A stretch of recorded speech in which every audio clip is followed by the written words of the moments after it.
Last draught from the cup. Last drop from the cup. Chapter 1. The Seventh Circle and the Eighth Heaven. The days that follow weddings are solitary. People respect the meditations of the happy pair. And also, their tardy slumbers, to some degree. The tumult of visits and congratulations only begins later on. On the morning of the 17th of February. It was a little past midday when Basque, with napkin and feather duster under his arm, busy in setting his antechamber to rights, heard a light tap at the door. There had been no ring, which was discreet on such a day. Basque opened the door, and beheld M. Fauchelevent. He introduced him into the drawing-room, still encumbered and topsy-turvy, and which bore the air of a field of battle after the joys of the preceding evening. "Dame, sir," remarked Basque, "we all woke up late." "Is your master up?" asked Jean Valjean. "How is Monsieur's arm?" replied Basque. "Better. Is your master up?" "Which one? The old one or the new one?" "Monsieur Pontmercy." "Monsieur le Baron," said Basque, drawing himself up. "A man is a baron most of all to his servants. He counts for something with them. They are what a philosopher would call bespattered with the title, and that flatters them." Marius, be it said in passing, a militant republican as he had proved, was now a baron in spite of himself. A small revolution had taken place in the family in connection with this title. It was now M. Gillenormand who clung to it, and Marius who detached himself from it. But Colonel Pontmercy had written, "My son will bear my title." Marius obeyed. And then, Cosette, in whom the woman was beginning to dawn, was delighted to be a baroness. "Monsieur le Baron?" repeated Basque. "I will go and see. I will tell him that M. Fauchelevent is here." "No. Do not tell him that it is I. Tell him that someone wishes to speak to him in private, and mention no name." "Ah!" ejaculated Basque. "I wish to surprise him." "Ah!" ejaculated Basque once more, omitting his second "ah" as an explanation of the first. And he left the room. Jean Valjean remained alone. The drawing-room, as we have just said, was in great disorder. It seemed as though, by lending an ear, one might still hear the vague noise of the wedding. On the polished floor lay all sorts of flowers which had fallen from garlands and headdresses. The wax candles, burned to stumps, added stalactites of wax to the crystal drops of the chandeliers. Not a single piece of furniture was in its place. In the corners, 3 or 4 armchairs, drawn close together in a circle, had the appearance of continuing a conversation. The whole effect was cheerful. A certain grace still lingers round a dead feast. It has been a happy thing. On the chairs in disarray, among those fading flowers, beneath those extinct lights, people have thought of joy. The sun had succeeded to the chandelier, and made its way gaily into the drawing-room. Several minutes elapsed. Jean Valjean stood motionless on the spot where Basque had left him. He was very pale. His eyes were hollow, and so sunken in his head by sleeplessness that they nearly disappeared in their orbits. His black coat bore the weary folds of a garment that has been up all night. The elbows were whitened with the down which the friction of cloth against linen leaves behind it. Jean Valjean stared at the window outlined on the polished floor at his feet by the sun. There came a sound at the door, and he raised his eyes. Marius entered, his head well up, his mouth smiling, an indescribable light on his countenance, his brow expanded, his eyes triumphant. He had not slept either. "It is you, father," he exclaimed, on catching sight of Jean Valjean. That idiot of a Basque had such a mysterious air. "But you have come too early. It is only 12:30. Cosette is asleep." That word, father, said to M. Fauchelevent by Marius, signified supreme felicity. There had always existed, as the reader knows, a lofty wall, a coldness and a constraint between them. Ice which must be broken or melted. Marius had reached the point of intoxication when the wall was lowered, when the ice dissolved, and when M. Fauchelevent was to him, as to Cosette, a father. He continued. His words poured forth, as is the peculiarity of divine paroxysms of joy. How glad I am to see you. If you only knew how we missed you yesterday. Good morning, father. How is your hand? Better, is it not? And, satisfied with the favorable reply which he had made to himself, he pursued. We have both been talking about you. Cosette loves you so dearly. You must not forget that you have a chamber here. We want nothing more to do with the Rue de l'Homme Armé. We will have no more of it at all. How could you go to live in a street like that, which is sickly, which is disagreeable, which is ugly, which has a barrier at one end, where one is cold, and into which one cannot enter? You are to come and install yourself here. And this very day. Or you will have to deal with Cosette. She means to lead us all by the nose, I warn you. You have your own chamber here, it is close to ours, it opens on the garden. The trouble with the clock has been attended to, the bed is made, it is all ready, you have only to take possession of it. Near your bed Cosette has placed a huge, old, easy chair covered with Utrecht velvet, and she has said to it, stretch out your arms to him. A nightingale comes to the clump of acacias opposite your windows, every spring. In 2 months more you will have it. You will have its nest on your left and ours on your right. By night it will sing, and by day Cosette will prattle. Your chamber faces due south. Cosette will arrange your books for you, your voyages of Captain Cook and the other, Vancouver's, and all your affairs. I believe that there is a little valise to which you are attached. I have fixed upon a corner of honor for that. You have conquered my grandfather, you suit him. We will live together. Do you play whist? You will overwhelm my grandfather with delight if you play whist. It is you who shall take Cosette to walk on the days when I am at the courts. You shall give her your arm, you know, as you used to, in the Luxembourg. We are absolutely resolved to be happy. And you shall be included in it, in our happiness, do you hear, father? Come. Will you breakfast with us today? Sir, said Jean Valjean, I have something to say to you. I am an ex-convict. The limit of shrill sounds perceptible can be overleaped, as well in the case of the mind as in that of the ear. These words, I am an ex-convict, proceeding from the mouth of M. Fauchelevent and entering the ear of Marius overshot the possible. It seemed to him that something had just been said to him. But he did not know what.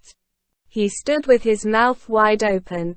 Then he perceived that the man who was addressing him was frightful. Wholly absorbed in his own dazzled state, he had not, up to that moment, observed the other man's terrible pallor. Jean Valjean untied the black cravat which supported his right arm, unrolled the linen from around his hand, bared his thumb and showed it to Marius. There is nothing the matter with my hand, said he. Marius looked at the thumb. There has not been anything the matter with it, went on Jean Valjean. There was, in fact, no trace of any injury. Jean Valjean continued. It was fitting that I should be absent from your marriage. I absented myself as much as was in my power. So I invented this injury in order that I might not commit a forgery, that I might not introduce a flaw into the marriage documents, in order that I might escape from signing. Marius stammered. What is the meaning of this? The meaning of it is, replied Jean Valjean, that I have been in the galleys. You are driving me mad, exclaimed Marius in terror. Monsieur Pontmercy, said Jean Valjean, I was 19 years in the galleys. For theft. Then, I was condemned for life for theft, for a second offense. At the present moment, I have broken my ban. In vain did Marius recoil before the reality, refuse the fact, resist the evidence, he was forced to give way. He began to understand, and, as always happens in such cases, he understood too much. An inward shudder of hideous enlightenment flashed through him. An idea which made him quiver traversed his mind.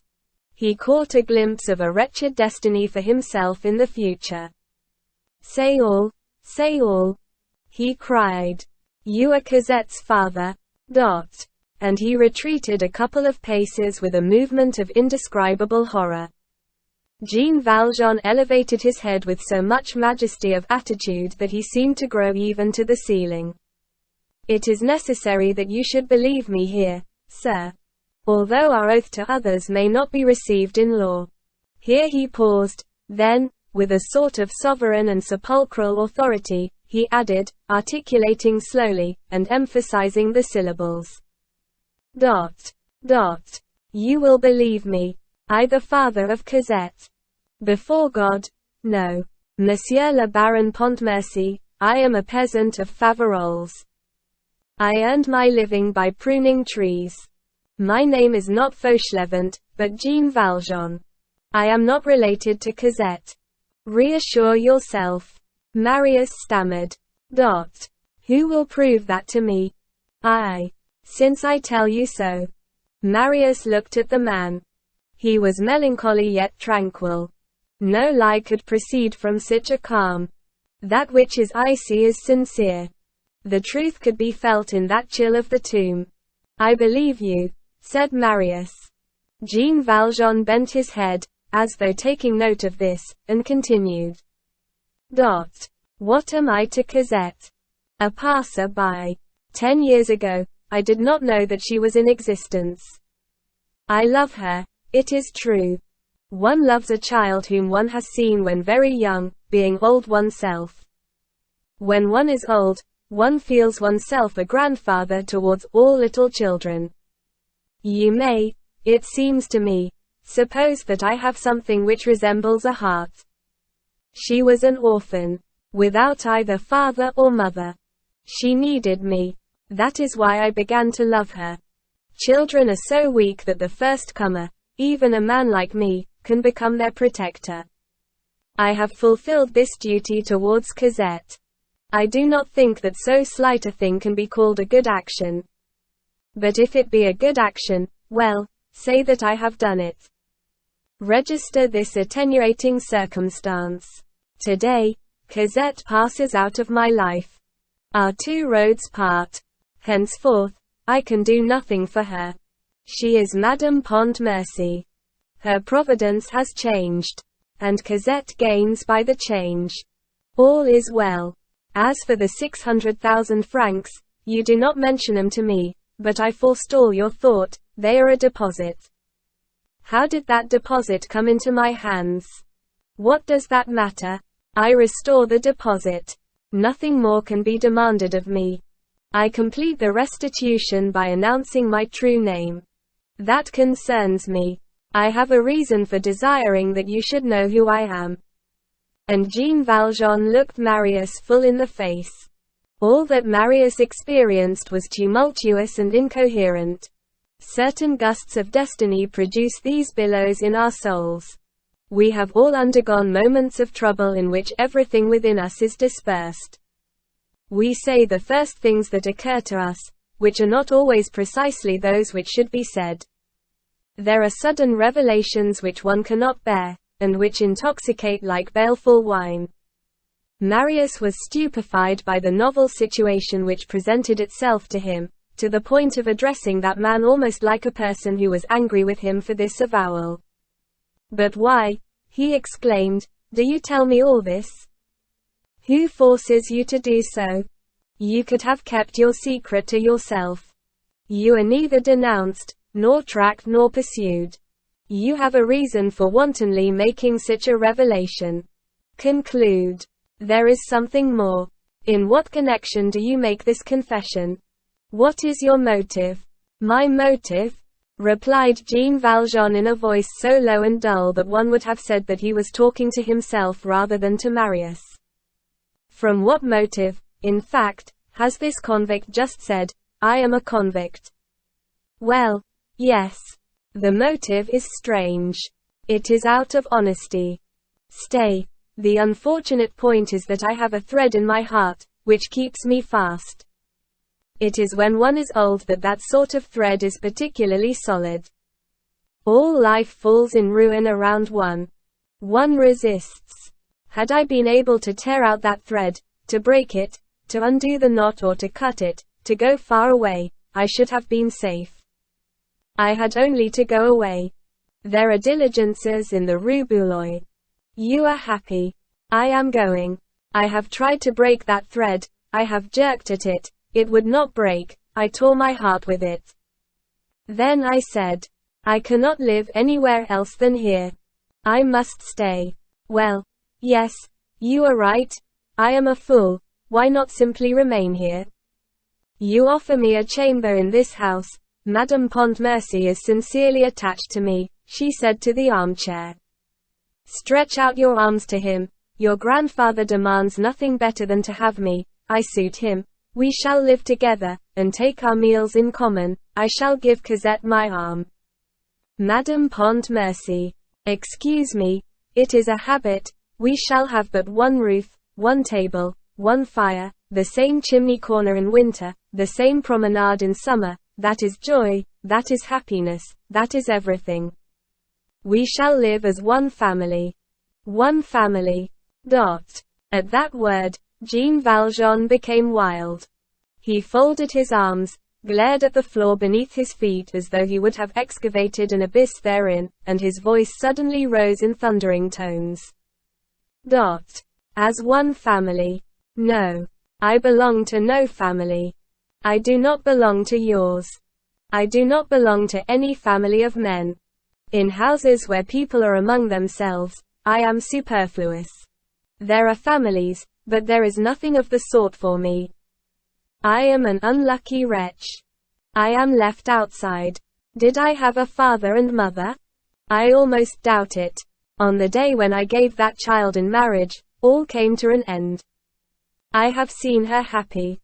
And that she is with a man whom she loves, and that there exists here a kind old man, a household of 2 angels, and all joys in that house, and that it was well, I said to myself. Enter thou not. I could have lied, it is true, have deceived you all, and remained Monsieur Fauchelevent. So long as it was for her, I could lie. But now it would be for myself, and I must not. It was sufficient for me to hold my peace, it is true, and all would go on. You ask me what has forced me to speak. A very odd thing. My conscience. To hold my peace was very easy, however. I passed the night in trying to persuade myself to it. You questioned me, and what I have just said to you is so extraordinary that you have the right to do it. Well, yes, I have passed the night in alleging reasons to myself, and I gave myself very good reasons. I have done what I could. But there are 2 things in which I have not succeeded. In breaking the thread that holds me fixed, riveted and sealed here by the heart, or in silencing someone who speaks softly to me when I am alone. That is why I have come hither to tell you everything this morning. Everything or nearly everything. It is useless to tell you that which concerns only myself. I keep that to myself. You know the essential points. So I have taken my mystery and have brought it to you. And I have disemboweled my secret before your eyes. It was not a resolution that was easy to take. I struggled all night long. Ah! You think that I did not tell myself that this was no Champmathieu affair. That by concealing my name I was doing no one any injury. That the name of Fauchelevent had been given to me by Fauchelevent himself. Out of gratitude for a service rendered to him. And that I might assuredly keep it. And that I should be happy in that chamber which you offer me. That I should not be in anyone's way, that I should be in my own little corner, and that, while you would have Cosette, I should have the idea that I was in the same house with her. Each one of us would have had his share of happiness. If I continued to be Monsieur Fauchelevent, that would arrange everything. Yes, with the exception of my soul. There was joy everywhere upon my surface, but the bottom of my soul remained black. It is not enough to be happy, one must be content. Thus I should have remained Monsieur Fauchelevent. Thus I should have concealed my true visage. Thus, in the presence of your expansion, I should have had an enigma. Thus, in the midst of your full noonday, I should have had shadows. Thus, without crying, where I should have simply introduced the galleys to your fireside. I should have taken my seat at your table with the thought that if you knew who I was, you would drive me from it. I should have allowed myself to be served by domestics who, had they known, would have said, "How horrible." I should have touched you with my elbow, which you have a right to dislike. I should have filched your clasps of the hand. There would have existed in your house a division of respect between venerable white locks and tainted white locks. At your most intimate hours, when all hearts thought themselves open to the very bottom to all the rest, when we four were together, your grandfather, you two and myself, a stranger would have been present. I should have been side by side with you in your existence, having for my only care not to disarrange the cover of my dreadful pit. Thus, I, a dead man, should have thrust myself upon you who are living beings. I should have condemned her to myself forever. You and Cosette and I would have had all three of our heads in the green cap. Does it not make you shudder? I am only the most crushed of men. I should have been the most monstrous of men. And I should have committed that crime every day. And I should have had that face of night upon my visage every day. Every day. And I should have communicated to you a share in my taint every day. Every day. To you, my dearly beloved, my children, to you, my innocent creatures. Is it nothing to hold one's peace? Is it a simple matter to keep silence? No, it is not simple. There is a silence which lies. And my lie, and my fraud and my indignity, and my cowardice and my treason and my crime, I should have drained drop by drop. I should have spit it out, then swallowed it again. I should have finished at midnight and have begun again at midday. And my good morning would have lied. And my good night would have lied. And I should have slept on it. I should have eaten it with my bread, and I should have looked Cosette in the face, and I should have responded to the smile of the angel by the smile of the damned soul, and I should have been an abominable villain. Why should I do it? In order to be happy. In order to be happy. Have I the right to be happy? I stand outside of life, sir. Jean Valjean paused. Marius listened. Such chains of ideas and of anguishes cannot be interrupted. Jean Valjean lowered his voice once more, but it was no longer a dull voice, it was a sinister voice. You ask why I speak? I am neither denounced, nor pursued, nor tracked, you say. Yes, I am denounced. Yes, I am tracked. By whom? By myself.